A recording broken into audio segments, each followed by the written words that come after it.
Leero bwakya bakamba mu kyalo ky'esu kya Zambia ekyaweka Njoy. Abantu baafa bakamba kulya mu nfumbwe. More than 20 people balebe epati ni babiri. Bagamba. Fish twarufyanye.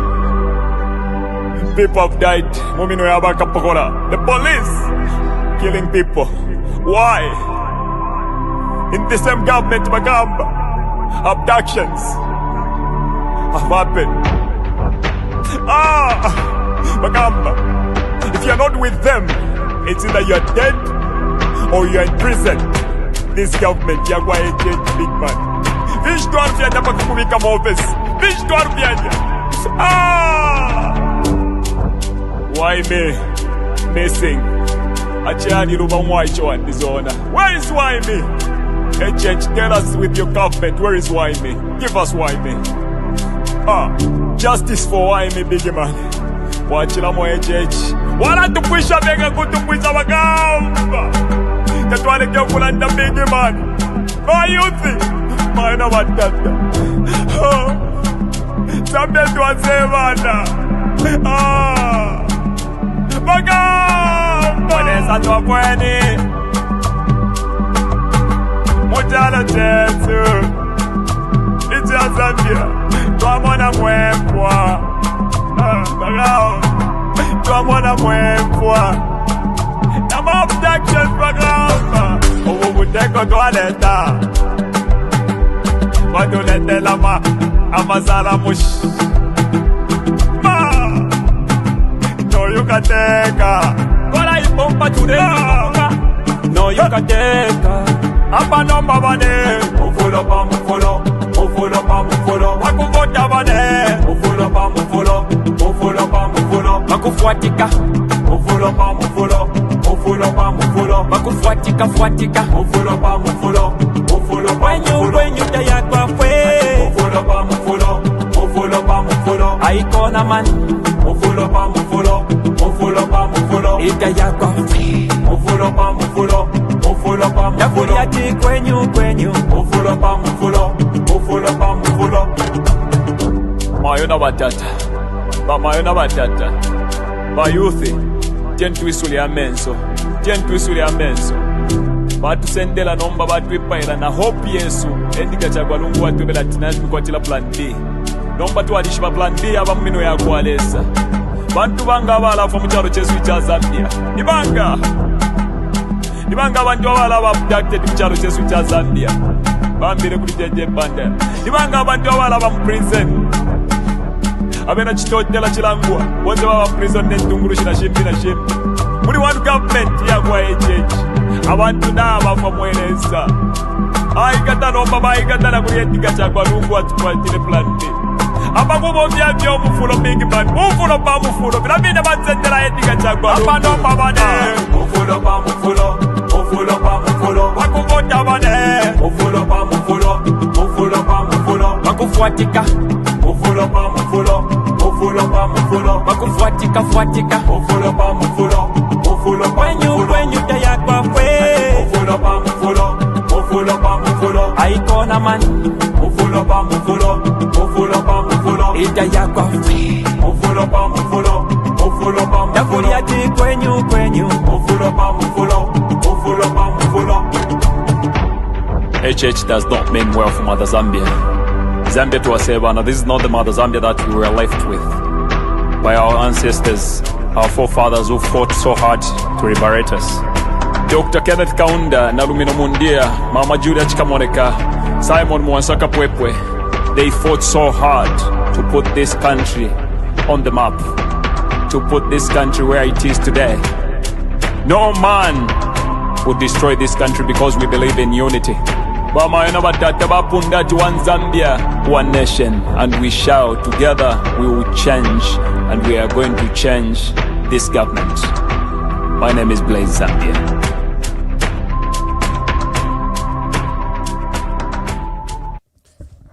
Good day, thank you very much, and welcome to today's broadcast on this wonderful day, Sunday the 18th.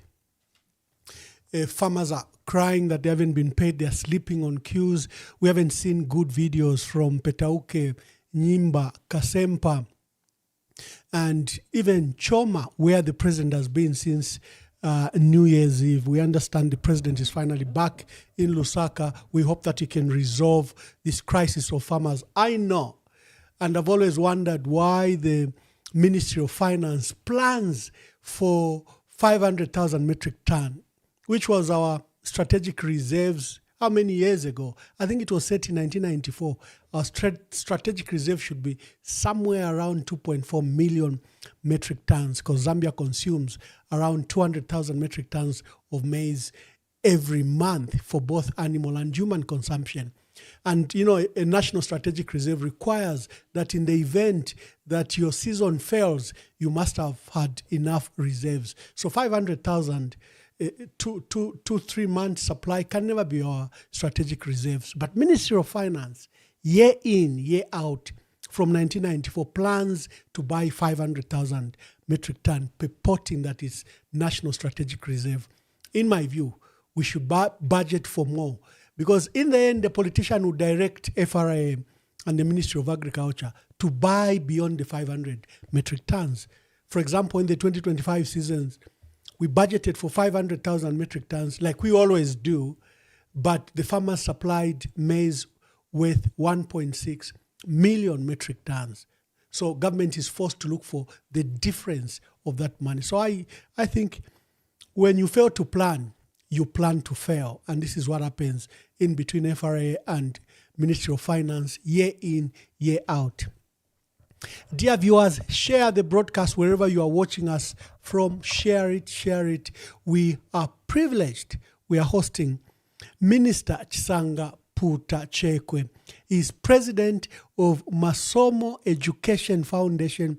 He is former minister in Ontario, in Canada, one of the few Zambian nationals that have served in foreign governments as minister. The only other person I know is a Zambian national in Poland. So Minister Chisanga Puta Chekwe was minister in Canada in 2009 and 2014. He'll tell us more about it. For those that wish to find out more about him, I held a detailed conversation podcast for about 2 hours. You can go to YouTube, you will find it. Let me welcome my guest, and we begin with him from there, because what we are going to do is I want him to help us review the 2026 general elections. What is involved? What can we do? What can government do? What can the opposition do? Kanabesa, Mwaiseni, and welcome to today's broadcast. Thank you very much. If I may just correct something you said, I was a deputy minister, not a minister in Ontario. But thank you very much for the welcome and the opportunity. How's the foundation going? Tell us about the Chisomo Foundation. I think you've made a lot of strides in there. Just speak about it briefly. Yes, the Masomo Education Foundation is doing quite well. When you consider that initially, when we just started it, our hope was that we may be able to send one student to university every 2 years, a student from an underprivileged background. And at that time, we're relying mostly on family money, my family's money, Mr. Yashvan Patel's money, and other friends. But in 2023, we sent 10 students to university. This last year, 6 of our scholars graduated and became medical doctors. And this year, we are on course to sending another 3 young people to university in Zambia. We send them only to tier 1 universities. That's the best universities in Zambia. Wonderful. I think you are doing a good job, and thank you that you now have your first medical graduate. That's 7 years. 7 years. Actually, it's not the first one. The first Masomo scholar to become a graduate became a medical doctor about 3 years ago. Oh, so, okay. Congratulations. Yeah. There are others. Thank you. Our country is at a crossroad. You've been very instrumental. From the days I used to follow you as an author and also your regular appearance, especially on Radio Phoenix. You've been a great commentator on the political life of our country. Our country appears to be at the crossroads. We are divided, the economy hasn't been doing very well despite the rhetoric. Our people are like at the precipice. I don't know what your feeling of the country is, because I know you do take very regular visits to our country. Yes, it is a concerning time. Of the things that you have mentioned, the most worrying is lack of national unity. But of course, that's related to the economy as well. We find ourselves in this situation not just as a result of current policies or approaches to life, but there is something cumulative where we find ourselves. In this situation which has evolved over a long period of time.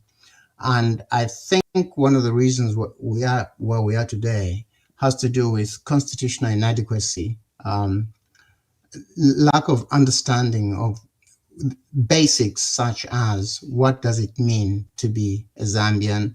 There are cultural issues, our failure largely to democratize the economy. You and I talked about this, I think, the last time we met, and a failure to pay attention to people who aspire to be leaders, political leaders. In other words, we don't really have a leadership profile to guide us. I think those have been the main issues. And if we start with, say, constitutional inadequacy, our constitutions from the get-go have never reflected our traditional values of love of humanity, being Ubuntu philosophy, basically, has not been fully reflected in our constitutions.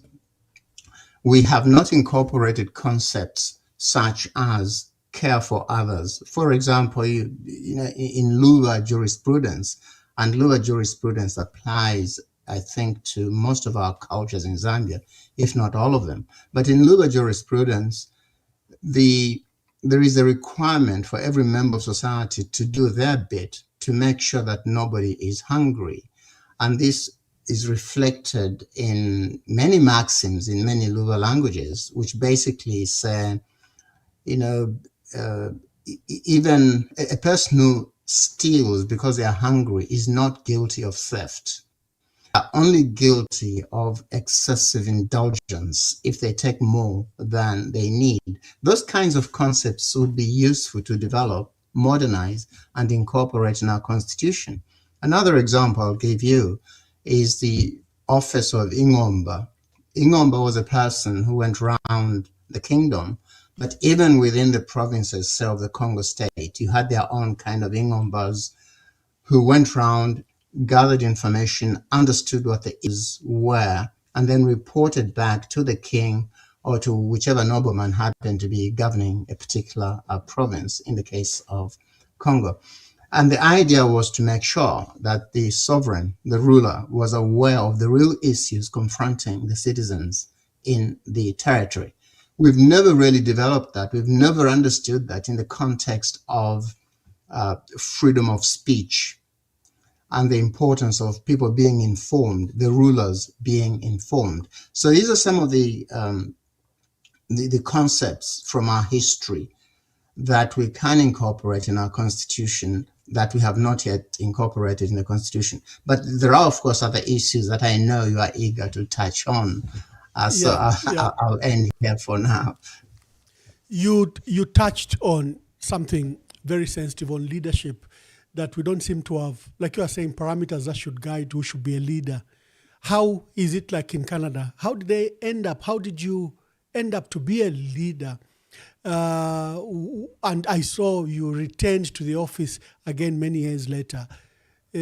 What qualities did they see you? What qualities do you see in your leaders, for example, in Canada? You were one of them.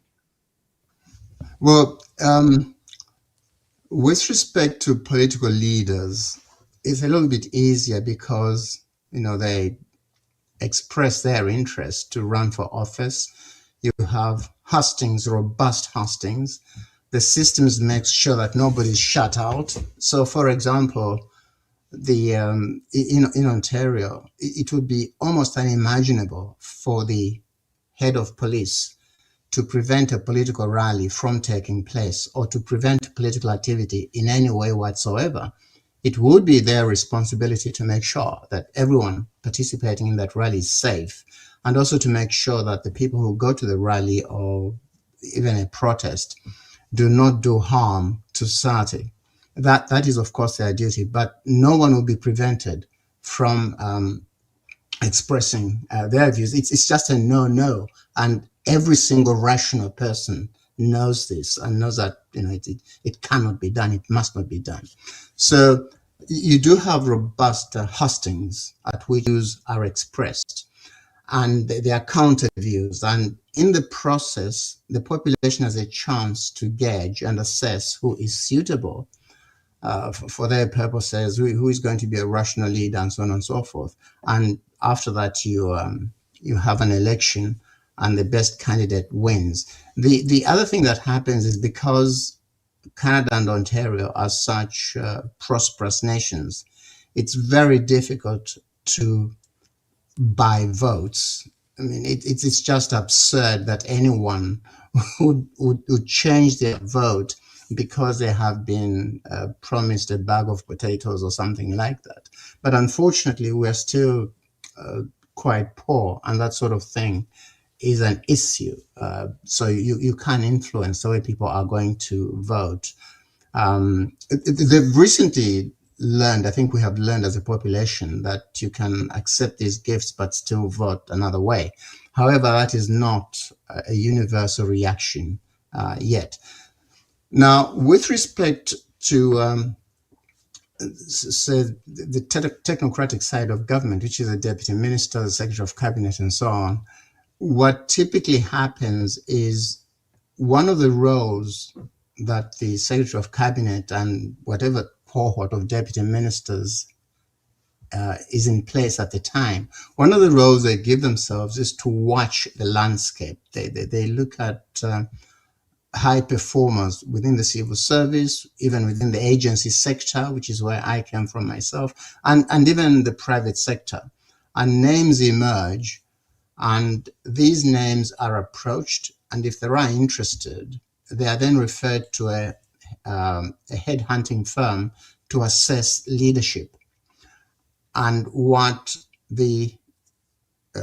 society or the government is looking for are people with a high intellect, because leaders like that do a lot of briefings, and there's not that much time to do all the briefings that need to be done. So they have to have the ability to absorb information quite quickly, put it in context, make it actionable, and then proceed to implement it.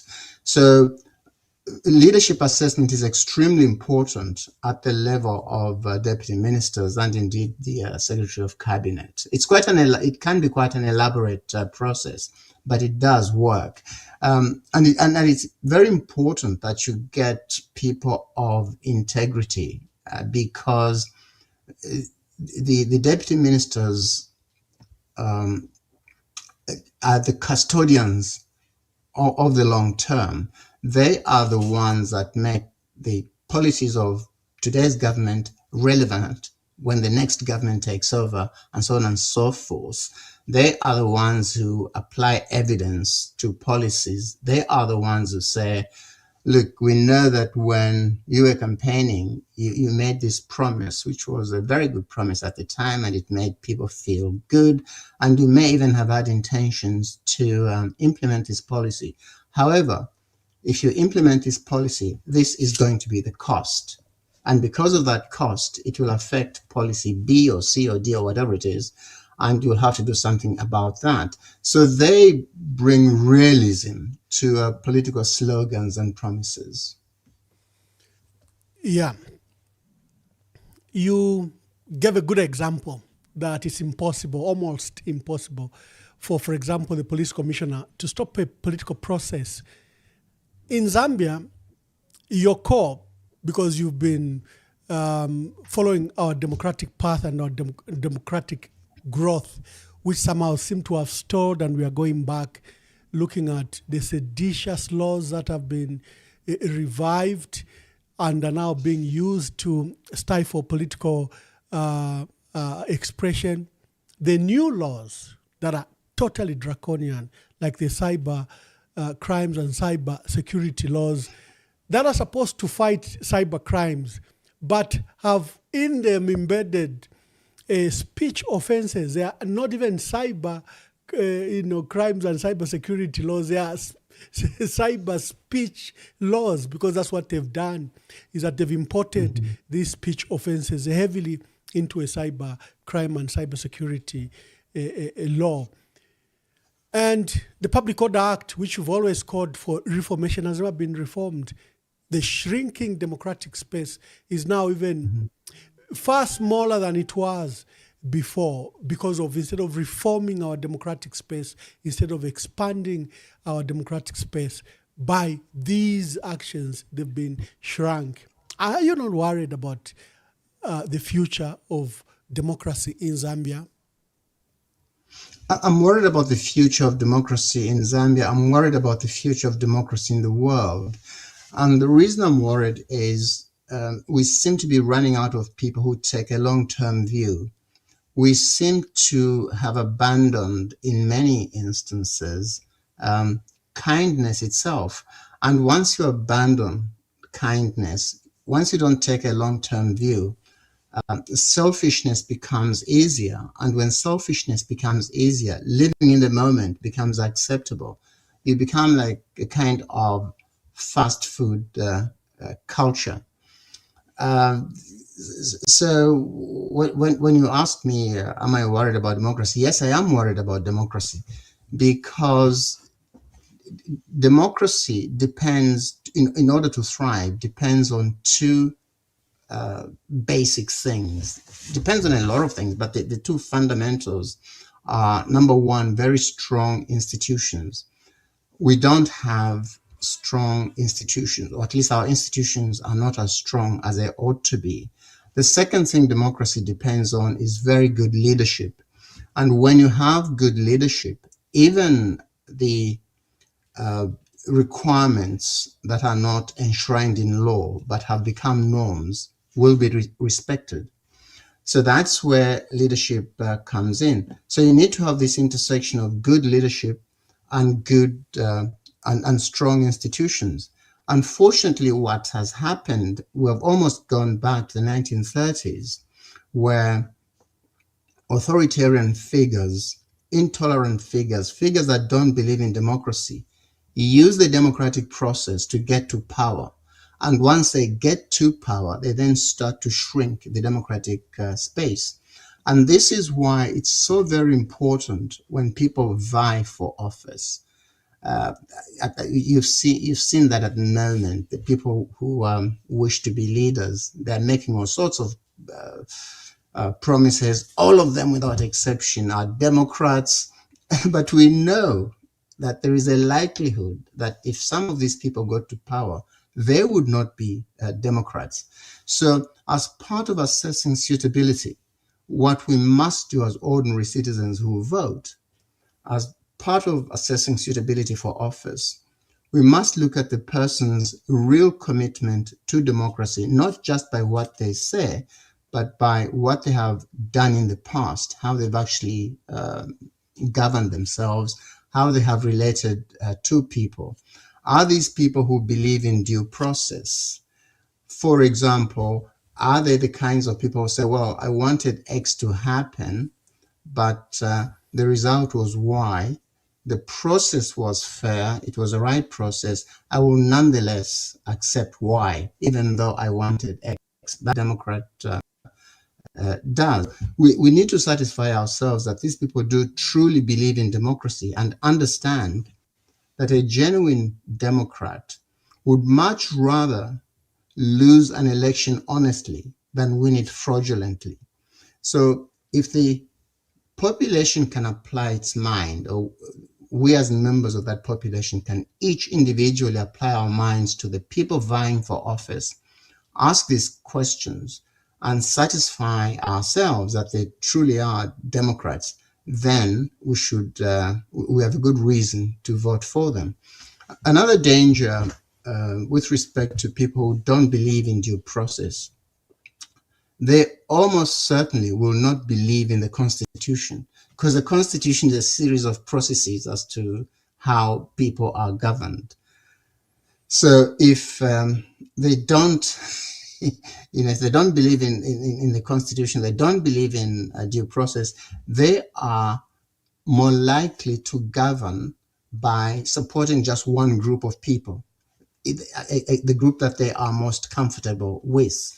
That is the enclave that they will live in, and they will devote their time to maintaining what they see as the welfare of that little group at the expense of the broader society, at the expense of the country. If I may just give one example, you may recall that I supervised the election in Bosnia after the breakup of Yugoslavia. And looking in preparation for that, of course, I was interested in knowing about Yugoslavia and why it had broken up as a country. Basically, what had happened was that after Tito's death, there was no national leadership to hold the country together. There were a number of aspiring leaders, but they unfortunately, almost the better known ones anyway, the ones with the high profile, they unfortunately, all of them took the position that they would unite their people first, meaning their ethnic group first, and then attempt to unite the whole country. Unfortunately, in that process and in the transition from organizing their little ethnic group and moving toward organizing the whole country, the vacuum was such that it was filled by entirely wrong characters, and of course the country went up in flames and disintegrated along ethnic and religious lines. It's a good insight that you give the example of Yugoslavia, a country that broke up into, I think, 6 brand new countries from Yugoslavia into 6 new countries. And one of the key issues, other than the momentous change that was happening in Eastern Europe, exactly the ethnic divisions.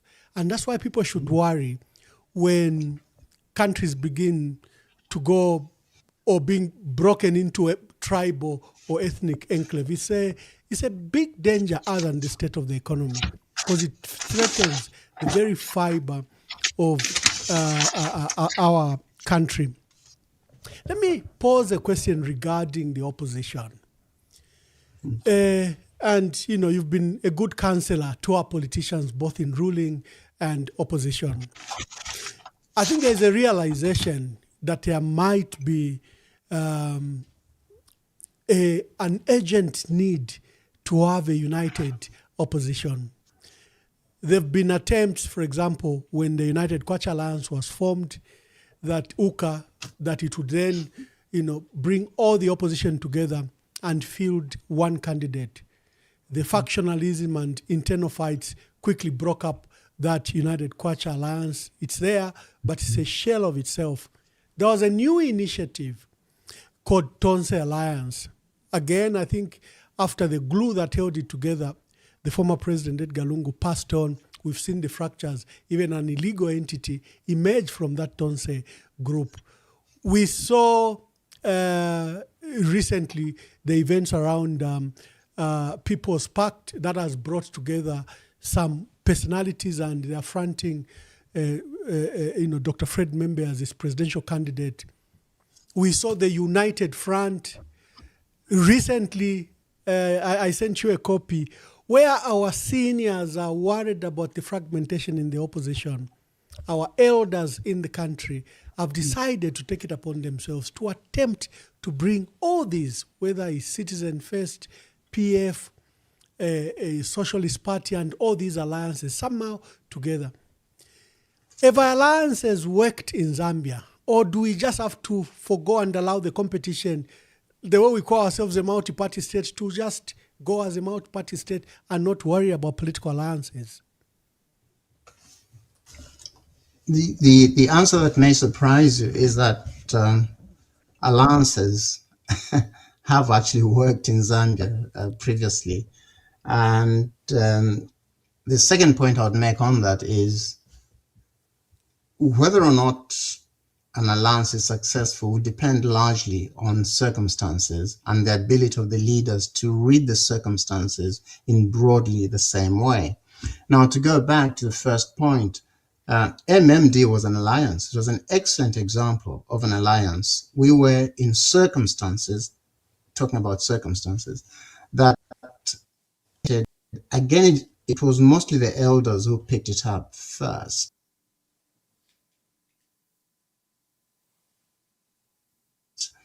As to what was causing the terrible circumstances they found themselves in. But the elders picked up on this and started having discussions. And they were using terms that are very similar to the terms that are being used today by the elders that you referred to, today's elders, who are young people these days. It was identified that there was...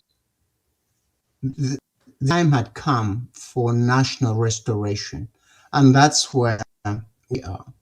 And if you understand that the time has come for national restoration, then you must also understand that this is not a time for politics as usual. And the politicians who are allowing their egos to rule the day, who refuse to subject themselves to a process that will identify the standard, the flag bearer. The politicians who do that really don't understand the circumstances we are in. They therefore don't see deep down a need for national restoration. They may say it, but they don't really see it. The circumstances we are in, as described by most politicians in Zambia, certainly by mainstream opposition leaders, the circumstances we are in are akin to a train derailment. Now, when a train derails, it's a complete waste of time. It's a futile exercise for the conductor on the train to worry that somebody in the third-class compartment did not pay their fare. That's, that is the usual business, but the usual business has been suspended. The train has now derailed. The priority is to put the train back on track. And that is, I think, what is being referred to as national restoration by those very wise elders. By the way, they're elders also on the ruling side, the ruling party. That there are people in the who support the ruling party who are concerned about where the country is going.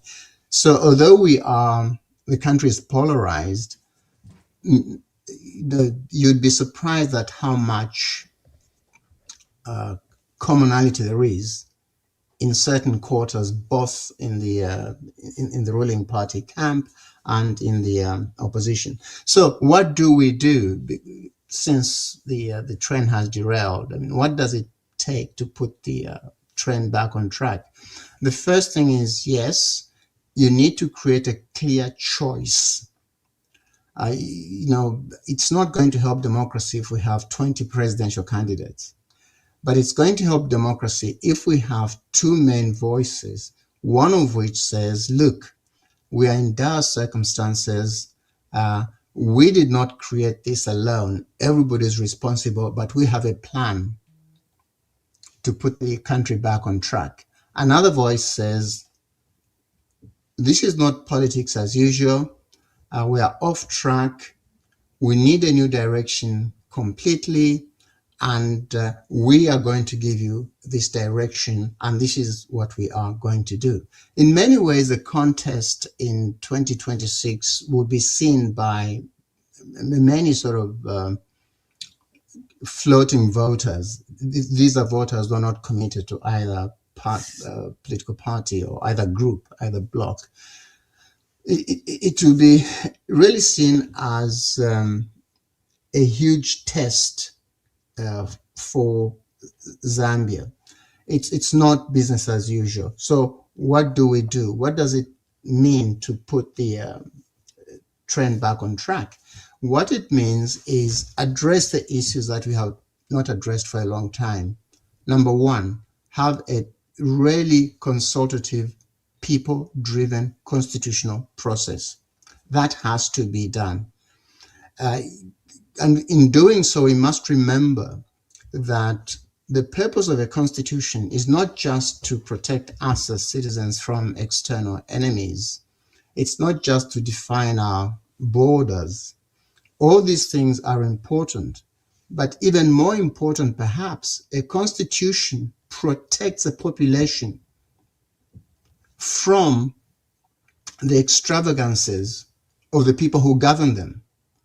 And that is why the government cannot be the principal architect of any successful democratic constitution.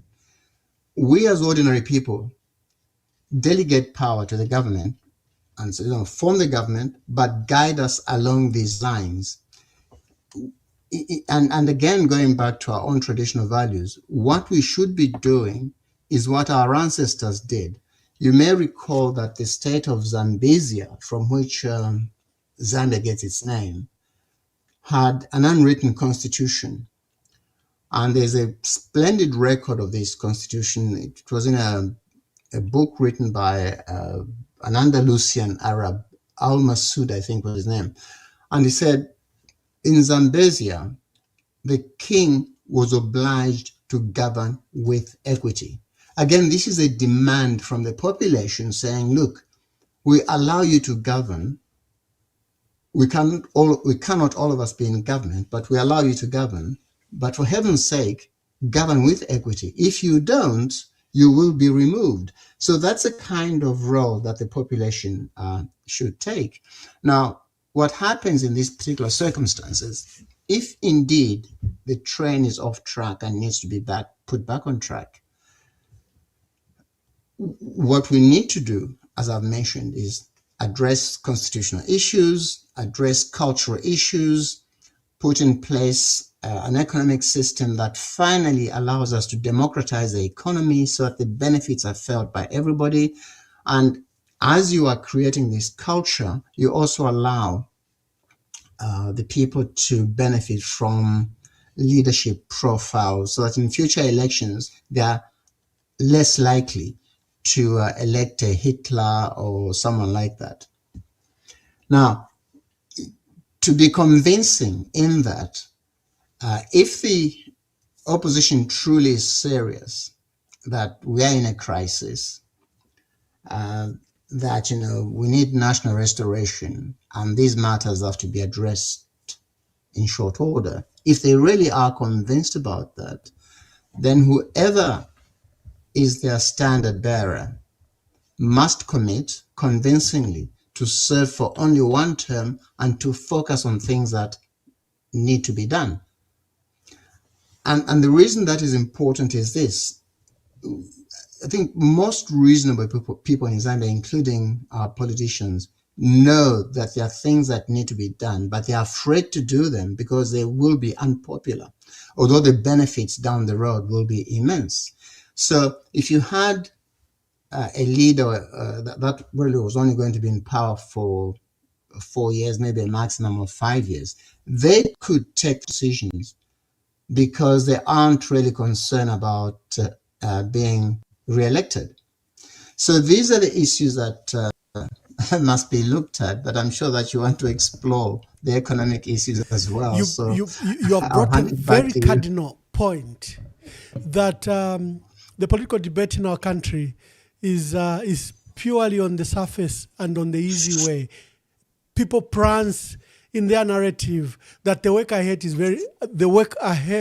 is very simple, that it will be abracadabra and our country will be restored, will be united, will be developed. No one is seeking for sacrifices. No one is speaking the hard truth. And maybe your proposal of a transitional leader then begins to make sense. That can we have a leader who only commits to 5 years? That way they can enact a constitution that doesn't necessarily favor them, but a constitution that favor the people of Zambia. Put on track maybe economic programs that will save our people, like critical decisions like on the mines regarding our agriculture and tourism. That may not necessarily make them popular, but will be good for our country. When you scan our politics, when you scan the campaign rhetoric, aren't you then worried? Because what you're proposing is totally different from the hype we are seeing. Everyone is making it easy way. I'll reduce this, I'll do this, I'll do this. And it's not as easy as that.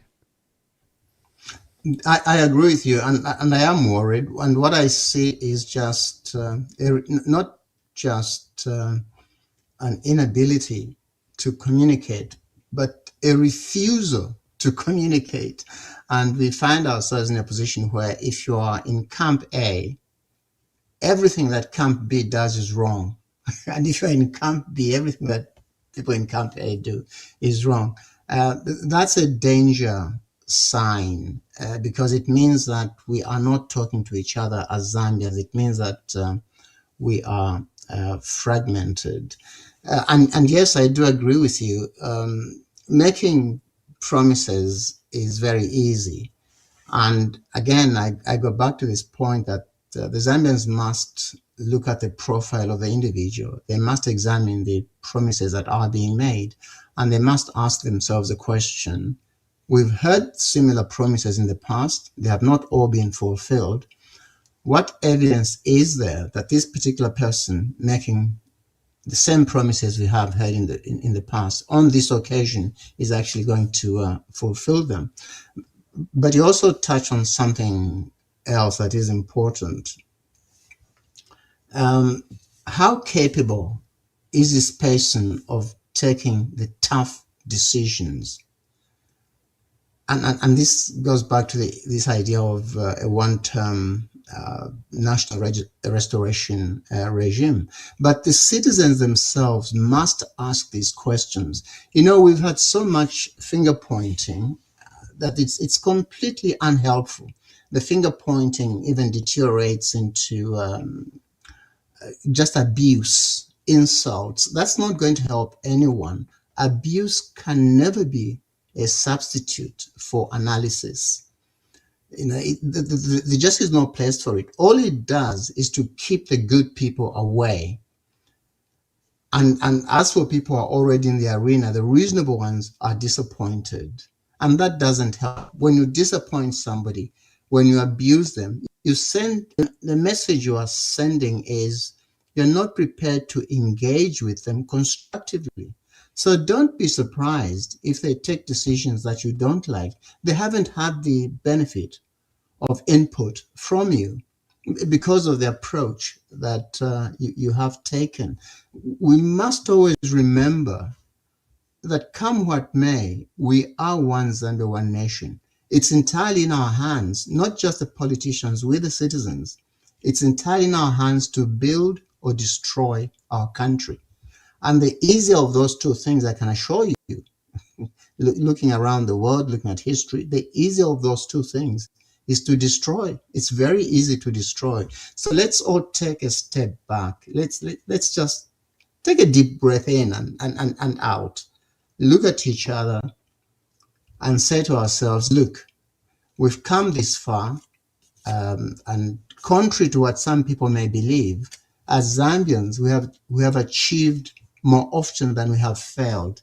Zambia today, even today, is an infinitely better place than it was during the colonial days. Let's not forget that. Let's not be deluded. Let's look at the data. For example, when the British, who sometimes are too quick to criticize us for not being a perfect democracy, when they were in charge of Zambia, how many elections did they hold on the basis of one person, one vote? 0, not 1. How many graduates after 78 years of colonial rule did they live in Zambia? 98. We now produce that number of graduates about every semester, every two semesters. So there are certain things that we've done right. But of course, we have not yet realized our potential. And that's where the focus should be. And we can realize the potential. You and I were discussing not very long ago, I think it was about a year ago, less than a year ago, we were discussing Zambia Pathways to Excellence, the book.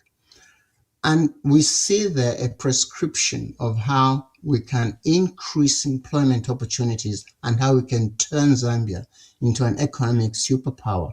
I want to see that discussion continue. But we take part in these discussions as we endeavor to reach the potential. Let's just remember that all of us have a role to play. Look, things are not right in our country at the moment, and some terrible decisions have been. But at the same time, Zambia has attracted impressive amounts of investment. I am suggesting that foreign investment is everything, but it is an important element of development.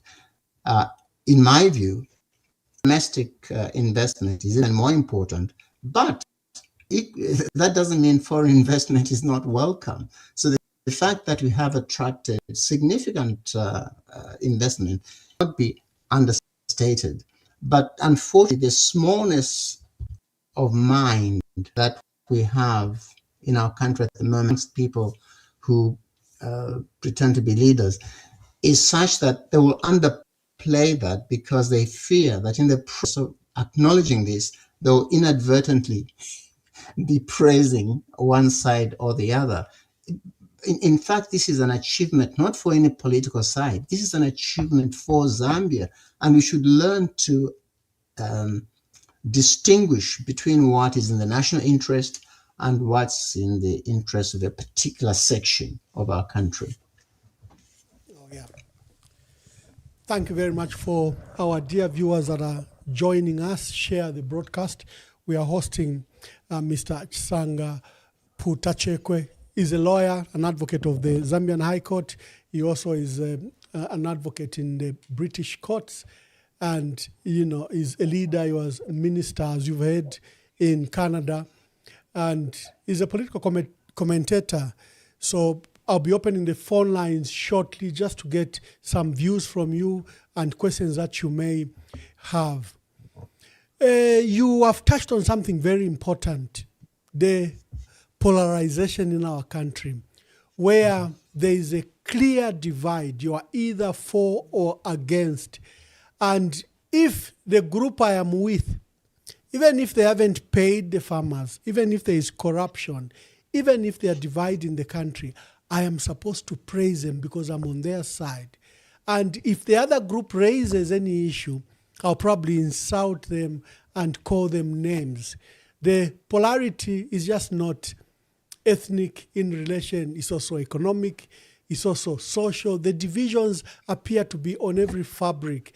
And we are going to elections with the political temperature rising, and it's been rising, in my view, since 1996. You saw the political temperature in 1996. There was an attempted coup in 1997. We saw the political temperature rise very high in 2001, 2006, 2011, 2015, 2010, 21. I don't know how far we can stretch the band of peace with this kind of polarization that is increasingly rising. As we go to elections, what should we do to somehow reduce this political temperature? Well, everybody has a role to play in reducing the political temperature. The ordinary members of the public like me should join any collective voice that says we are not going to tolerate abuse, we are not going to encourage anyone who is disrespectful of our government or disrespectful of our opposition. We are all Zambians, that's what we say as a group. But it's also going to take leadership. there is no area other than there's no area that requires leadership more than promotion of national unity. And you cannot promote national unity. However inclusive you may be as an individual, you cannot promote national unity if you allow leaders anywhere in the country to make derogatory remarks about another group. You cannot promote national unity if you allow organs that are meant to be impartial to openly side with one side or another. That just will not happen. And the failure to promote national unity in those circumstances is actually evidence that you are not a leader. So in summary, what I'm really saying is everybody has some responsibility for this. As ordinary people, we must not applaud acts or messages that tend to divide society. We must make it absolutely clear that we are not going to support that. And then those vying for political office will know that they have no chance of election if they are divisive, because the public just won't follow them. Yeah, indeed. The initiative of the elders, where they want to bring political parties together, has anyone reached out to you? Do you think this will succeed? People are hinging on hopes, but we seem to be practicing our politics at the very, very best. Infiltration, even noble causes have to be scandalized.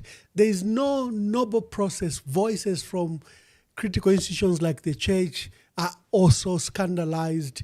It's like there's no doubt in the room in Zambia at the moment. I do get that frustration. I don't know if you get it. And that's why some initiatives should be supported. Have you heard of these initiatives that are happening in Zambia? And have you in any way attempted to participate? Are you engaging with the leaders, since you know all of us, young and old, together? I do. I'm in touch with many leaders in Zambia, and that's why I can't tell you with confidence that we do have the kinds of leaders we are looking for. Unfortunately, they don't seem to have a platform at the moment. So we need to find a way of raising their profile. These concerns are being discussed by a lot of people in the country, but we live in a world of, social media. We are hit with stimuli, constantly. And sometimes it's very difficult to separate the noise from the wise words that are being uttered by people like the seniors. What I liked about this seniors group was that they weren't overtly partisan. They were just patriots. And most, if not all of them, have served Zambia in important capacities before, and they are expressing their concerns now. So I think we would be wise to listen to them. Yes. Thank you very much to our dear viewers. The lines are open. I don't have much time with Mr. Chisanga Puta Chekwe. I'm supposed to release him on top of the hour. But we will take some calls from you if you have any questions. We were discussing national unity and the 2026 general elections that is due in our country. Summary of issues is brought out, very cardinal issues. He says our country is broken. It's like a derailed train. We seem to be worried if people in the third class paid while the train is derailed instead of bringing the train back on its track. He's expressed deep concerns around the fabric of our national unity. And then he has, I think, demonstrated the kind of work needed ahead, to the extent that he has proposed a transitional leader. We shouldn't elect a leader who's looking for 2 terms, who's looking for long term in government. We should look for a transition leader who should make the hard decisions that we seem to be suspending year in, year out. So if you are ready for any phone call, you can call us. Let me give Mr. Sangaputa just a minute to drink water as I take your questions. You can call now. With love, Etambuyo Katota reports. These people who misconduct themselves, who misbehave themselves, particularly if they are members of the party, they are the ones who damage the name of the party. Na kwata problem nobu ngobu kabwalala alabaleiba valeiba abaleiba. No, be very clear. I mean, there's ACC following. There's ACC following you. I mean, there's ACC following you, right? But they can't kind of ACC. Yeah, but you listen. I've been to ACC. I've been to police, I've been to DEC, I've been to OP, I've been everywhere talking about this. Yeah. On my Facebook page, I've been tagging the president, and that's my nature. I tag the president. Mr. President, come and say. I talked about it. I tagged. They threatened me at Valent Tasu. I told my lawyer, be ready. Of the good things that we have done. So that is speculation. Now let us talk about the realities. The suggestion that is maybe we're going to most of us UPND MPs will not make it back. Really? Where is that coming from? Which opposition is going to remove us, first of all? Because it's non-existent, it's dead. The opposition is unable to offer a response to this government of the good things that we have done. So that is speculation. Now let us talk about... We have our first caller. Caller, please tell us your name and where you are calling us from. Thanks, Ambassador Mwamba. It's Dr. Dave Kajira here in Ontario, Canada. Thank you, Dr. Kajila. I have your fellow Canadian here. Yeah, it's so nice to see our elder, my older brother, Puta. And I've been really enjoying the discussion, and I wish he had more time because I'm sure a lot of Zambians would have loved to ask a lot of questions. But just to comment on this proposition of sort of a transitional leader or group of leaders, if I may say, that are specifically coming in just to try and reset the country on the right trajectory. The issue I find with that is that the problem is not just the leaders. Leaders are a product of the society that elect them. And so I would believe that the biggest challenge we have are the ingrained habits and behaviors that have become a norm in Zambian society.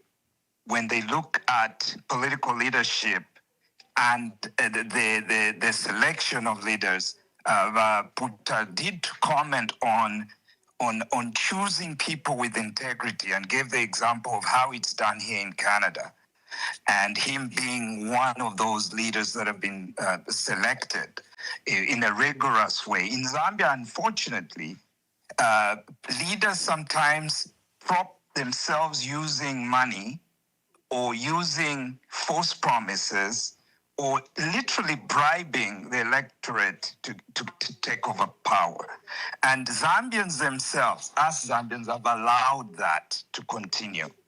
I would like Puta to comment on how can we, especially civil society, help change that mindset and bring in a mindset that realizes just how much power the people have in a democracy.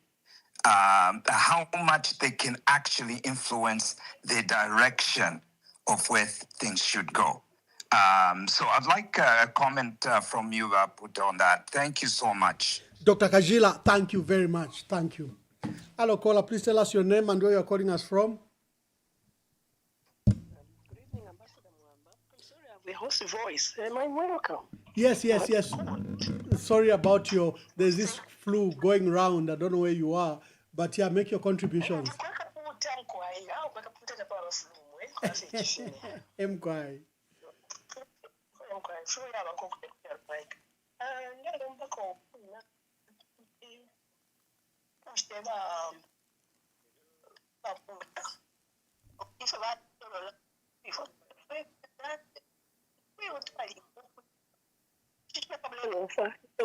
Yeah, it's cutting a bit, but continue. Let's see if we can pick it up. Thank you, Nkwe. Baputa batulondolola kwe batina wene na Zambia twaliringa okuyiluka kumona okutira uyu muntu alaitula yati buleni fikwembe buleni ubunga na pela ya ma examples alifo ulupio lubuleni mukesa nsalani mwe alilaire ili alaya ubulayo after 5 years tabwafikirishiwa so chinelanga okutira tatwaba well informed tatwa ishiba icho tulingira okutitapala pa campaign yitu baleitulaya if you to like the last 2021 general elections kuri ba UPND tukabwesha obunga fertilizer tukola mpera ile 12 katushinga ni 10 emisebo fyuze fye fukuru bala ile dola ikabwela pali batinga bana lapa ukubakateka wachalo cha Zambia pa 12 o'clock by 2 o'clock inishi dola ya 10 kwacha 2 te abala ifika pala pali 10 kwacha ufyo kwa kulisha fyo ekutida bale lango kutida ama imports ama exports kwai ya chalo cha Zambia yakavula yakaturuka fe overnight apopene na dola ikakwate kwacha yesu ikakwate EVP ya kubakinga foreign exchange reserves nomba ifiba puta mwatu chinkule eva fintu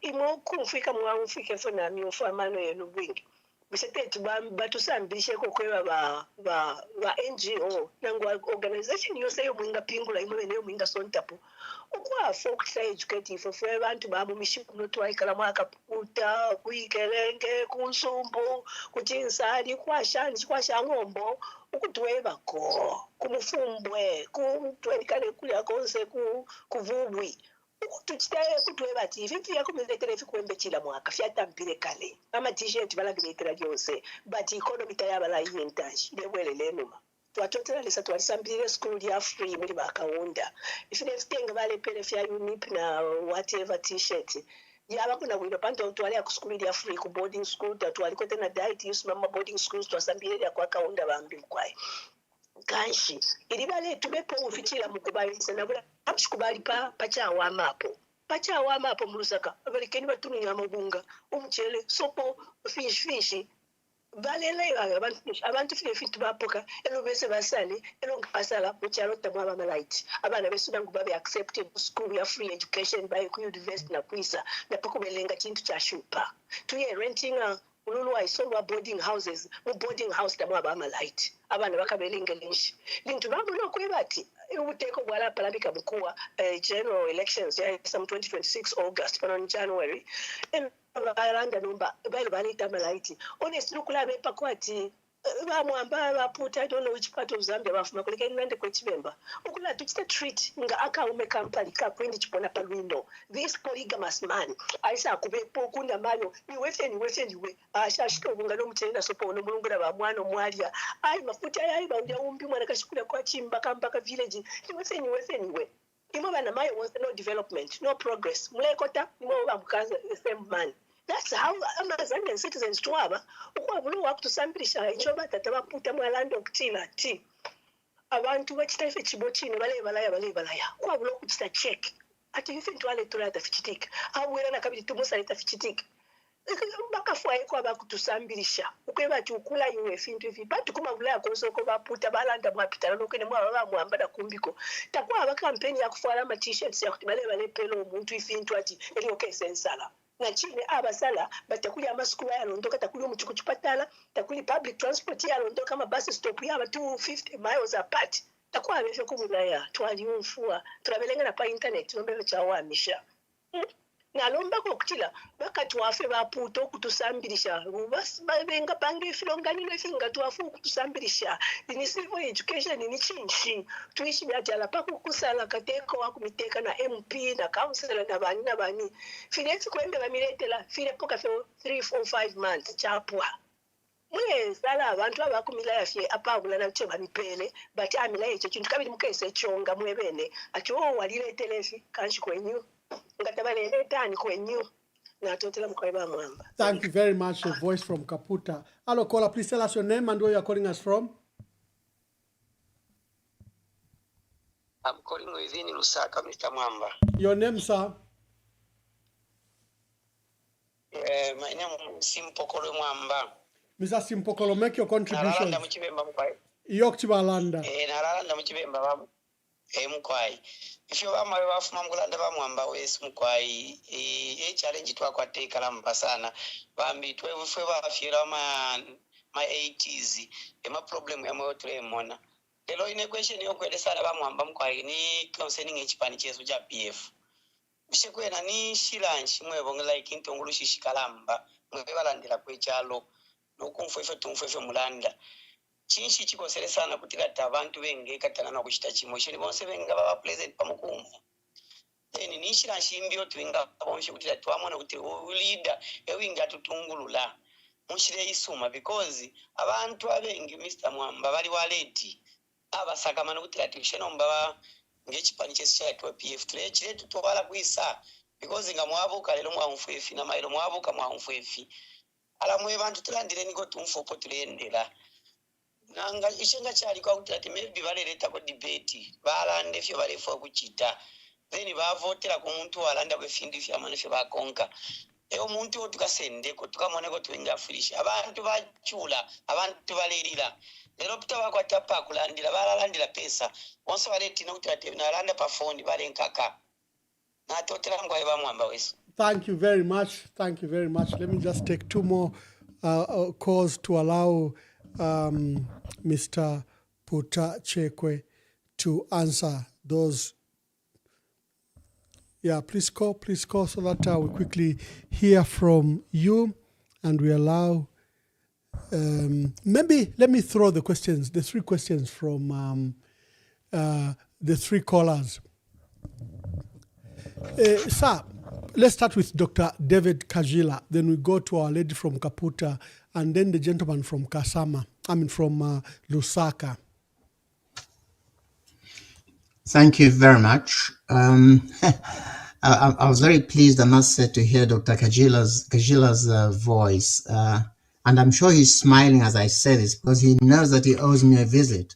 So I look forward to hearing from him.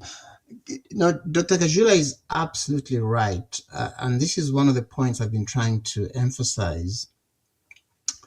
Leaders are a product of society. So leaders will do what they think we as general society will tolerate. And at the moment, they seem to think we are okay tolerating division, although many of us have spoken out against that. We're okay tolerating abuse and so on and so forth. So I agree with Dr. Kajila on that point. Now, in terms of how do we level the playing field and give everybody a shot at, getting into office legitimately, I think there are many things we can do. And two of the most important things are, number one, we need to have very strict campaign finance legislation. For a start, I don't think we should allow any politician to accept money from foreign entities because that carries a risk of us losing our sovereignty and even being indirectly colonized.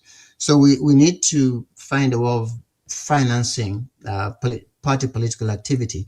One thing that we can do is we can give airtime, free airtime, to political parties based on their performance in the previous election. So if we allocate so many hours a year to party political broadcasts, a party that received, say, 10% of the vote in the last election would get 10% of that time allocated. A party that received 60% would get 60% of the time, and so on and so forth. That allows smaller parties to increase their exposure and also to get their message out there. The third thing I think that's absolutely crucial has to do with our constitution. We must make sure that the Electoral Commission of Zambia is truly independent and possibly even change its name to the Zambia Independent Electoral Commission. And we do that by the way that the leaders of the Electoral Commission are appointed. My suggestion is that the head of the Electoral Commission and the deputy should be appointed by Parliament. And they should be appointed each for one term. That term could be 7 years, so that they at least have 2 cycles of elections to participate in. They should certainly not be appointed by the executive branch, because the executive branch, the head of the executive branch, is a main player in campaigns, and is a person who seeks office, and you can't have that person's appointee determining who has won the election and who may not have won it. This is not to say electoral commissions in Zambia have behaved badly. Actually, I'm surprised at how much they have adhered to the rules, despite the pressure. But just for the sake of fairness and transparency, we do need to make the Electoral Commission more independent. Secondly, in this category, we need to make law enforcement agencies independent too, so that they enforce the law impartially, certainly in a non-partisan way. And one suggestion I have, that's perhaps a new suggestion, is the heads of police in the districts should be appointed by Police Services Board, a local police services board that reports to the council. What that will do is to increase competition between different police services, and they'll then find themselves in a position where each police service is trying to outdo the other. And this has significant practical implications. So, for example, where you happen to have a police chief in a district who is partisan and will not allow the opposition to hold rallies, the disadvantaged opposition have got another town they can go to and hold their rally there, or protest there, or express their opinions there. So these are some of the changes that I would suggest with respect to the issues, the very, very good issues that have been raised by Dr. Kajila. Now, in terms of the second call, unfortunately, I did not get the name. The audio wasn't very clear to start with. The lady from Kaputa. Yes, she was calling from Kaputa, but I didn't get the name. My response to her is, I actually found her question very interesting, because recently I have come to the conclusion that voting in Zambia should be compulsory. When you make voting compulsory, you then take away the advantage that better resourced parties have, because what sometimes happens is a political party with money will simply go out, make sure its voters are transported and they're given everything they need to participate. And apathy looms on the other side, and the result you have at the end of the day does not really represent the will of the people. So I would call for compulsory voting in Zambia. And I would also note, while doing that, that in jurisdictions that have compulsory voting, there's less frequency of extreme governments, because everybody has a say. But to go along with the compulsory voting, there must be training and education of voters, which starts a few months before the poll actually takes place. This could take place in adult education centers, regular schools, and what have you, but it's not beyond our capability to establish areas where people can actually learn basic civics, learn the basic issues, and these will be non-partisan trainings, if you like. As for the NGOs, the caller made a very important point. You do need non-government organizations to help us as Zambians understand our obligations. But I would suggest that we do actually have some NGOs, perhaps not with a very high profile, that can help in this regard. Now, with respect to the third caller, I'm neither a leader nor a member of the PF, so I cannot comment on the specifics as to why so many people want to run for president, I think, in this particular case. However, I can say in general terms that any political party that believes that the country is not in a good place, for whatever reason, any party that believes that must also be invested in finding unifying candidates so that in August the choice is very clear. If a political party says the country is in dire straits, we have a crisis, we need national restoration on the one hand, and then cannot even agree on its own representative or fields 10 different candidates. If a party does that, it must bring into question their ability to understand the circumstances that they are operating under. Oh, wonderful. Indeed. I think let's, you had asked, you had stated that you'll be here just for an hour, looking at your busy schedule. I'll let you close.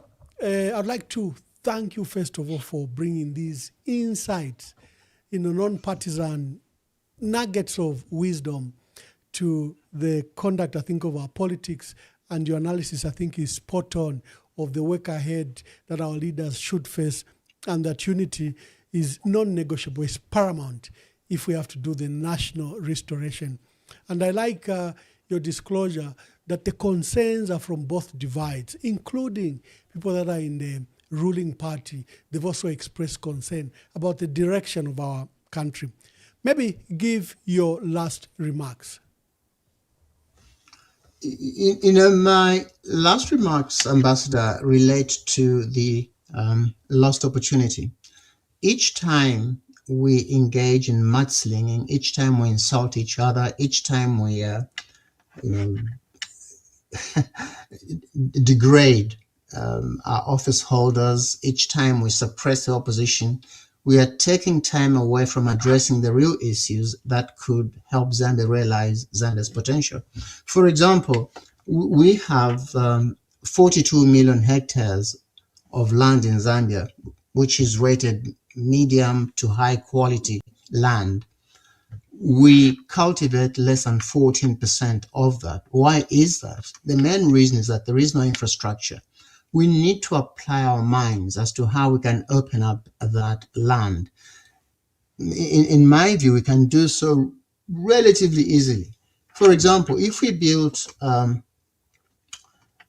toll road from Mongu to Kapirimposhi and then to Lundazi, that will help open up a huge chunk of this land. Now, people would respond to my suggestion quite reasonably and say, how do we pay for this? And then the instinctive response from us as Zambians, because of our past history, would be to say, well, let's go to the IMF, let's go to the World Bank. I would say, no, we don't need to do that. We actually already have the money. And here is what I mean. That road would cost about $1.2, $1.3 billion. To raise that money, all we have to do is persuade members in the diaspora to buy shares in this company that owns a toll road. And the members in the diaspora could finance that by each investing on average less than $5,000. And we do know from World Bank reports that the 300,000 strong Zambian diaspora is keen to invest in the homeland. They're simply looking for secure investments, and they're not concerned about how long the return will take. These are long-term investors. So let's take advantage of that. Another thing that we could do, Zambia in the 1980s, 70s and early 80s started to expand the horticulture and floriculture sector. Yes. But this came to almost a sudden end. We lost a lot of jobs after the early 1990s, late 1980s. And we should look again at reviving the horticultural sector, specifically the export of flowers to Europe and elsewhere. Because that's, in terms of job generation, that's almost like manufacturing. I'll give an example. In 2024, Kenya earned $830 million just from selling flowers, and they employ about 200,000 people in that industry. You take again tourism. The tourism to the African continent in 2030, which is only 4 years away now, in 2030, visits to Africa will have doubled over the 2020 figure. I think the estimate from the WTTC is that the continent is going to have 134 million visitors. And here is something that's very interesting. And I think our Ministry of Tourism, which by the way has very good leadership, would be interested in hearing this. The people visiting the African continent want to see 4 main things. Always on top of the list is game. And then you have the pyramids of Egypt and increasingly of Sudan as well. Then you have Victoria Falls. And then they want to visit a modern African city. Traditionally, it's been Cape Town, but increasingly it's Kigali, or Chigali as the locals call it. So of those things, Zambia has 2. Now, so it's not unreasonable to assume that if we got our act together, we could attract half of those visitors coming to our continent. But in pathways, as you may recall, I use a ridiculously low figure. I say, look, we only get 2% of that business. And at current rates of expenditure, even getting 2% earns us $11.9 billion. That's a huge amount of money. Every single year we earn that. So these are matters that you should really be focusing on, and we should be spending no time at all on vituperative politics and unproductive discourse. Thank you very much. Thank you. Indeed, I always say we should delve into matters and issues, but our politics have degenerated to who has the largest forehead, who has the largest nose, who has the largest mouth. Mm-hmm. We never discuss substantive and productive issues that can emancipate our country. I think my duty is just to thank you, and thank you for being with us on this Sunday. We'll be calling upon you because, this is a political season, and our people need guidance, and we rely on you. Now the callers are coming. Sorry, callers, I have to let Mr. Sangaputa. We can take one more call. Yeah. You are saying, sir? We can take one more call if you want. Oh, okay. Thank you. I've got permission then. So let me just, because I can see the calls are still coming.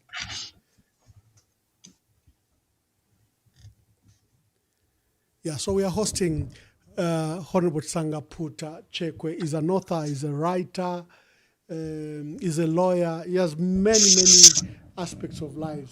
Hello, caller. Please tell us your name and where you are calling us from. Good evening, Ambassador. Nkonjava. Achirachi lero kwena na pusare. Bamipele nshita mwashuka. Natotera sana waputa. Kwena inende pshako. Ushe mweba likuma diaspora. Mweba ikala no kuishbe mikalile ya kusharoko kufo yaba. Concerning governance yesu. Nomba mweba bakunse afya. Chota kuri koma possibilities za kwebati. Shishi wenga kutina landa committee ngani organization mwapanga fe ya kwebati ili strong ile sta defend abantu abalingire abali kwaputa abali kuisa because icharo chesofo chaba ifira chitika mu towns fira shalira ne fira chitika kubali mu mishi like ingefira mwalanda farming ifoto aisenda kwati muntu uchulire baba fe mu subsistence farming so takwa boko basta sensitize kwebati ubukankala kufuma buno mukulima abakofesa styles maybe na bena kupaneso abatonga nomba na bena baishi bafe bambya tukuteka fe ngombe obukangara but no ishiba fa nga sta dive turumba mwe bali uko kufunse afyalo ushita mukwete kanti yakwe bati kutumwa apangako ngani committee ngani organization ile yakwe bati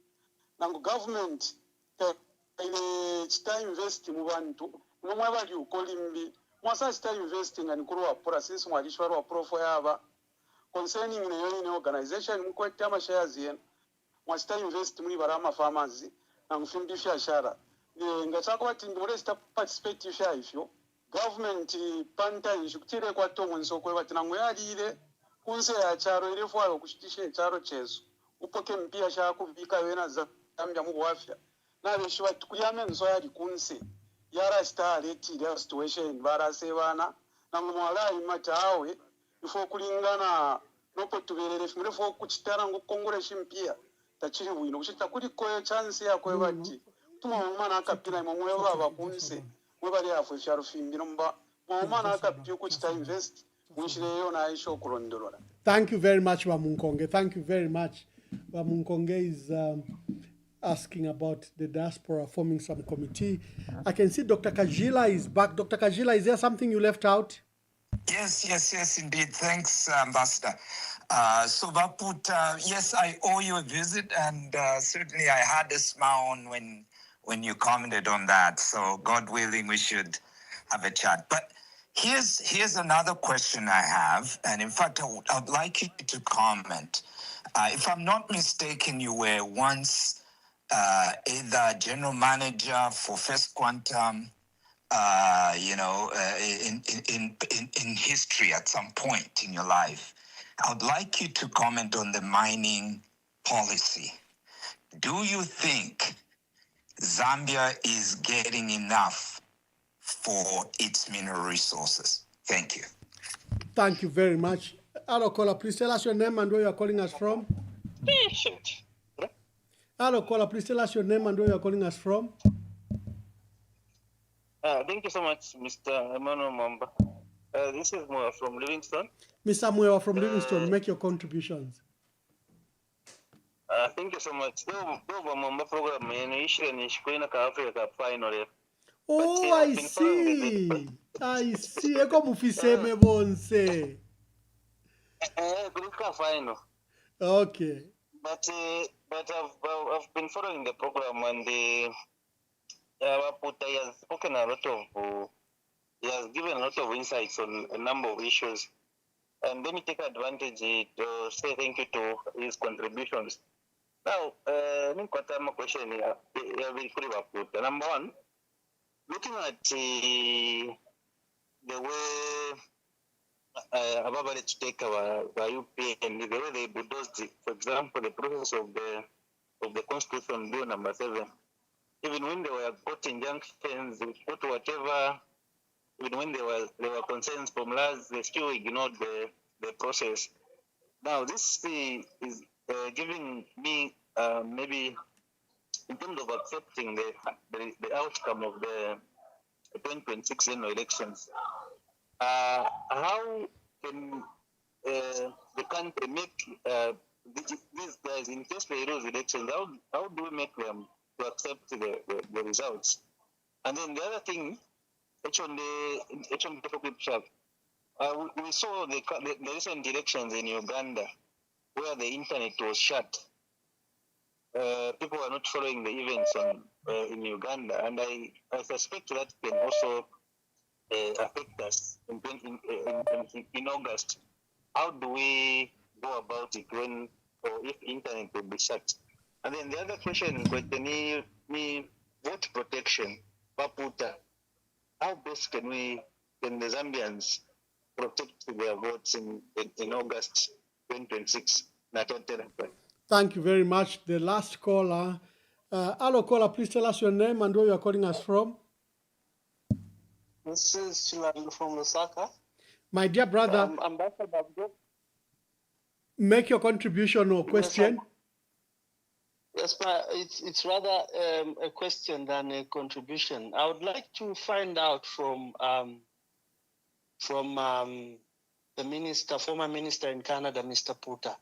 Whether it's in him being a lawyer as well, I would like to find out from him whether it's in order for the president to be away from his house, which is his personal house, which we know now as his residential house for a period longer than, I think, more than 10 days now. And the fact that he has actually refused to live in State House, which is constitutionally the house meant for the president. I just would like to have a comment on that. Thank you. Thank you very much. I think you have 4 questions. Number one, from Munkonge, you are saying agriculture, although it has huge potential for our country, it's not regarded as a business. It's in fact been left as a profession for the poor instead of a productive sector. Then Dr. David Kajila came back saying, with your experience in mining, what can be done better? How can Zambia benefit from mining? And you have this other caller, and the last one, caller who's asking about the president not living at State House. Let me throw those questions to you. Thank you very much. Mr. Munkonge raised a very important point, which has a history. Shortly after independence, there were the miners in my province. I'm from the Copper Belt. I'm from Chingola. Were agitating for more pay. In fact, they were already privileged people in the sense that not only did they have jobs, but they had reasonably well-paying jobs, but they wanted to be paid more. And the choice at the time, I think people involved in the budget might agree with me. My recollection may be 40 because I was a very young person. I think I was 12 or 13 when that happened. My recollection is that the government, because they'd been so strongly supported by the Copper Belt, caved and gave the miners what they wanted. The end result was that the lowest paid miner on the Copper Belt earned 5 times what a peasant farmer in the rural areas earned.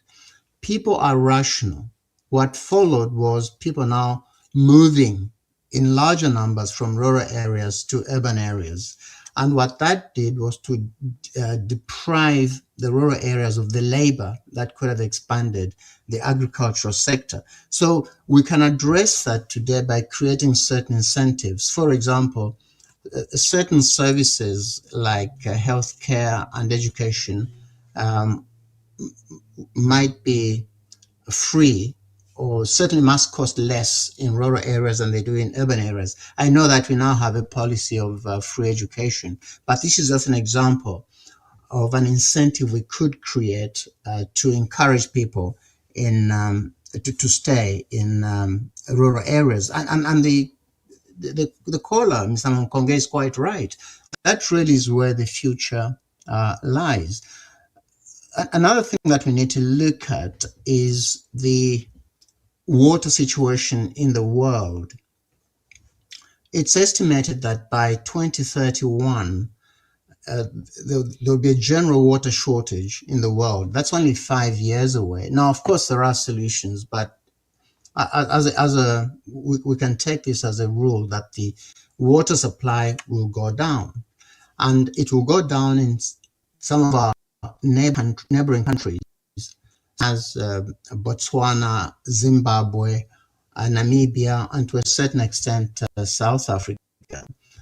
What we're doing now is to prepare for that eventuality. For example, we could start negotiations now for contracts whereby Zambia, in some parts, have a surplus of water. The northern part of the country around Mpulungu, for example, will have a surplus of water. We will be generally will either be no stress or low stress, whereas Botswana, Namibia, Zimbabwe will be high stress countries. We could start negotiating contracts now where we grow food for these countries, we export the food to them so that the water supply that they have can then be used not so much for growing food, but for industrial purposes, and they'll maintain water supply stability that way.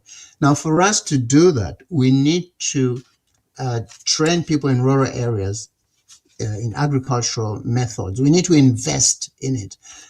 Every country in the world that has good farmers at some point or rather invested in those farmers.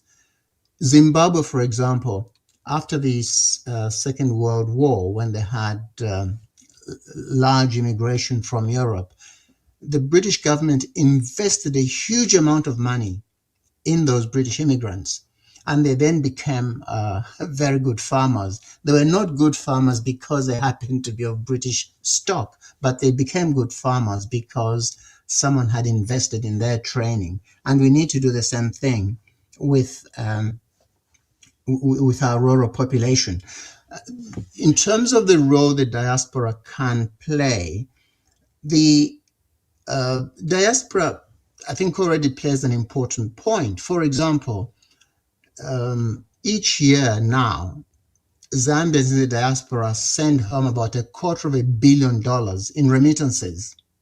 So it's a question of the diaspora deciding to, with the support and guidance of the home population, deciding to create vehicles that can be used as agricultural investment vehicles. The road that I mentioned, my hypothetical road from Mongu to Kapiri to Lundazi, is just an example of that. But I do think Mr. Munkongi has a good point. Whereas these initiatives exist, I think we in the diaspora must take the responsibility of publicizing these opportunities. You know, you've got funds that have sprung up in the last few years that are Zambian driven. We need to do a better job of advertising them at home. Just recently I was reading about a fund out of the UK called Makaya Wingi, you know, that sort of thing. So I do take Mr. Munkonge's point very well, and I thank him for his contribution. Now, my dear brother, Dr. Kajila, I will answer his question because he has promised to visit me. So I wasn't general manager, I was country manager for Zambia for First Quantum. And when I returned to Canada a year or two later, I was asked to be on the board of Kansanshi. So his question is, are we earning enough from copper mining companies? I do think First Quantum itself, its corporate social responsibility record is very clear, it's very positive, and the company has made a huge investment in Zambia and a huge contribution to the well-being of Zambia. However, by its very nature, something like mining requires a lot of investment, requires a lot of expertise, and the investment must be patient investment, because you can go for years without getting a return. But when you do get a return, that's a question I think that Dr. Kajila was concerned about. How much should be should it benefit the local population? As a principle, our country should endeavor to have maximum ownership in a mining company. And I don't mean necessarily the state, but individual Zambians having a share in mining companies. Because when you have that ownership, you then reduce the remittances or the money flowing out of the country. You know, the bulk of the money will remain in the country when the bulk of the shares are owned by nationals. The second thing is we have expertise. In fact, there is a company that I came across recently that's the CEO. It's a mineral resource company. The CEO is a Zambian. 3 of the directors are Zambian. We need to engage those kinds of companies in the management of our mining assets. Now, here's an interesting example about the power that we have as ordinary citizens, but we don't seem to be aware of. There was talk recently concerning the sale of Mopani mine, I think it was, and I think the price tag was $1.5 billion. Now, our instinctive response was that this amount of money would have to come from outside, it would have to get in foreign investors and so on. And yes, I mean, certainly it's easier to find foreign investors, but I would suggest that we do actually have that money already in Zambia if we just look hard enough. And this is what I have in mind. We have 1.2 million people employed in the formal sector, not the informal sector. I think altogether we have about 3 million people engaged in some kind of service, and people who have some kind of income. But even if we just focused on the 1.2 million people in the formal sector, in order to raise that $1.5 billion, we would require each person in the formal sector contributing something like 2,000 kwacha per month for 1 year. And you've raised your $1.5 billion. That's a kind of out of the box thinking we should be doing to control our mining industry. And there's just one more thing I would like to mention about mining. And again, I thank Dr. Kajila for raising this very important point. We have a critical minerals strategy, but that critical minerals strategy focuses on, and quite rightly so, they mention skills development, appropriate partnerships with international organizations or companies, and that sort of thing. The one piece that's missing is protection of these minerals and ensuring that the minerals remain ours. How do we do that? Recently, I'm sure you are aware that the American president has indicated his wish to annex Greenland so he could have access to the critical minerals in that jurisdiction. What makes us think that one or more former colonial powers, or even people we don't expect it from, may have a wish to take over our mines and our critical minerals? What plans do we have to protect ourselves, given we are not a nuclear power? We don't have a particularly large conventional army. But, if we sat down, we could devise a way of protecting ourselves. And this is how small countries win wars. They have a strategy. So I would like that to be included in our critical minerals strategy. And then we went on to Mr. Mwewa, I think, and was talking about Bill 7. Maybe I use the opportunity. I use the opportunity on the mines. For the first time, copper is selling at over $14,000 per ton. Cobalt has risen; it's now selling at $56,000 per ton. And I think without ownership of the mines, that has handicapped us to really benefit. And also, I think we've been very generous with our tax policy, where I think in a desperate quest to attract investment, we've really provided tax holidays, including just in 2025, where we removed export tax on the mines. How do you find our mining policy in balancing it with foreign investment? Well, I don't know what you mean when you say export of so minerals. Copper concentrates, about 7 mines, because they are not processed, they attract an export fee. I think that was somewhere around, is it 15%? So beginning 2025, there were exemptions done. So copper concentrate is being exported tax-free, duty tax-free. Yeah, the concentrate tax, I think, came in initially during the Mwanawasa years or the Sata years. I know that Mr. Sata continued. And the idea there was to encourage copper concentrate to be treated at home. That's a very sound policy, but you must actually have the facilities to treat the concentrate in Zambia before you impose. Yeah, you must have the capacity.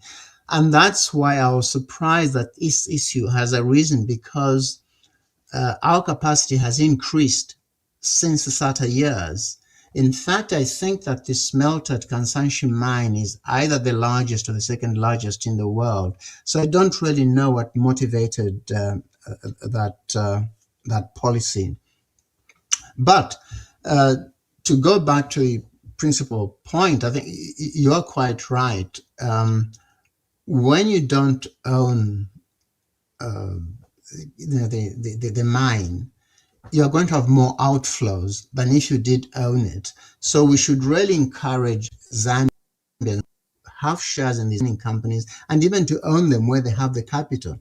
We do have the capital as Zambians, but it's dispersed. And we certainly have the skills, but the skills are, again, dispersed. A few of them are in Zambia, a few are abroad. We need to create incentives for those skills to come together and work for the good of the country. I don't know if that was helpful. No, that's okay. You know, mining requires an entire topic time, so we must find time to come and discuss it. Yes, absolutely. Yeah. Mr. Moa talked about Bill 7. I really hesitate. Legislation can be very complex, so one hesitates to be too categorical in one's comments. What surprised me most about Bill 7 was that it was declared unconstitutional by the Constitutional Court. A technical committee was then set up that heard submissions. I saw a calculation of how much time they spent on each submission. It was about 30 seconds or 40 seconds. So I don't know how comprehensive those submissions were. But the more important point is that when Bill 7 went back to Parliament, it was largely unchanged. And I understand that in terms of parliamentary procedural rules, you cannot resubmit a bill that's been previously rejected by Parliament in the same session. So I was surprised that it got as far as it did. And then the bigger surprise was how much support it had in Parliament, given the visible opposition in the general population. So the MPs almost overwhelmingly voted for this. So there does appear to be a mismatch between public desire and the desires of the parliamentary representatives, the people who represent the public. Mr. Moa was also concerned about voter protection.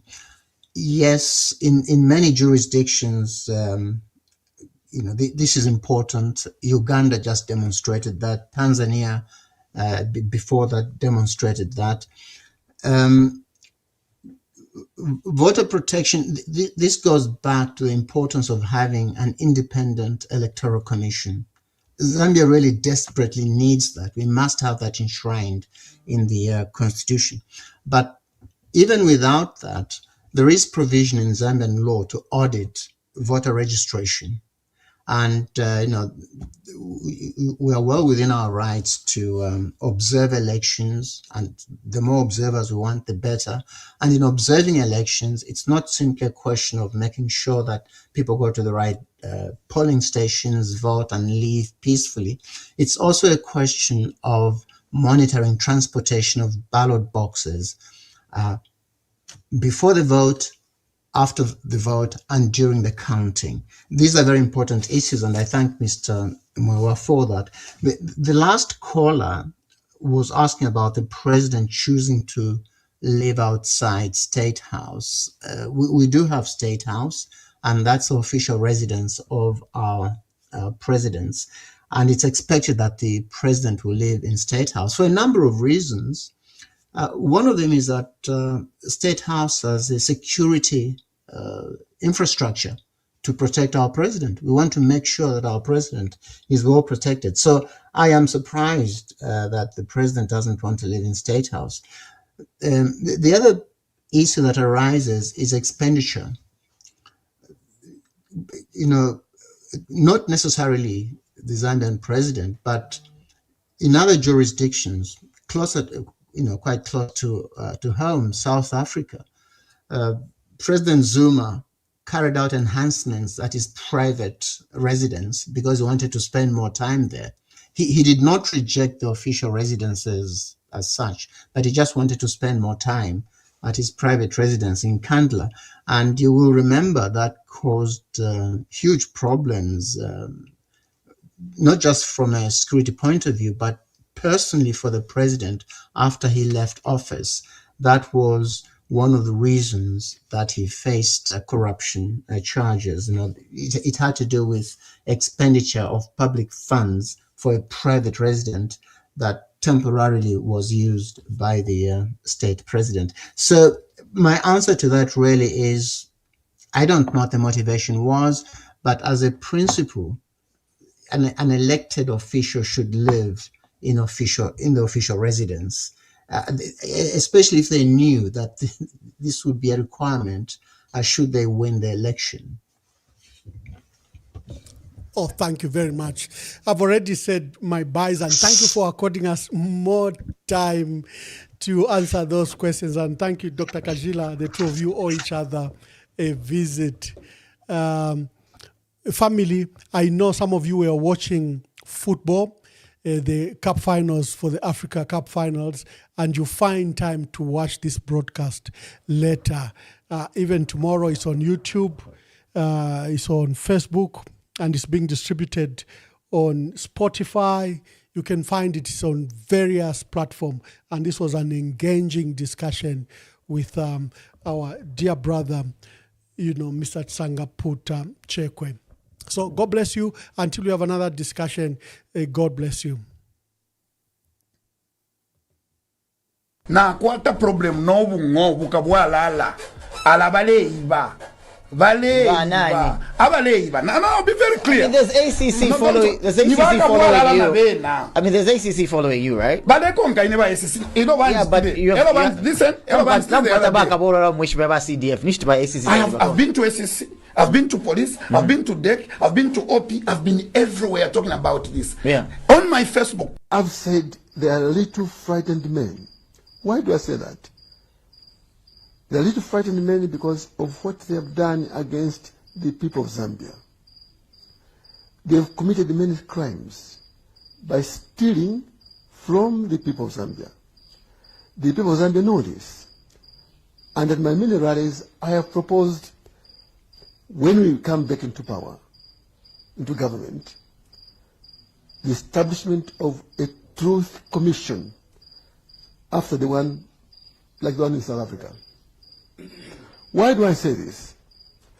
We have raised many important questions about our country, the governance of our country, accountability, transparency. The very things they promised Zambians are absent from the political scene today in Zambia. We have asked, who is selling our copper? Who is selling our cobalt, our emeralds? We don't know. Nobody answers. We have asked questions about Meridian Bank, a major bank in Zambia and in Africa, perhaps Europe. This bank was sinking. The President of the Republic of Zambia, Mr. Chiluba, his Minister of Finance, Mr. Penza, promised to save that bank by pumping into that bank $83 million, which is the equivalent of 83 billion kwacha, a local currency. 1 week, they're saying that. The very following week, which is the bank was closed. So we ask, where is the $83 million? Everybody's silent. They won't tell us. Now, you see, this is part of the problem. We have asked them, who is selling parastatals? To whom? By how much? Where is the money?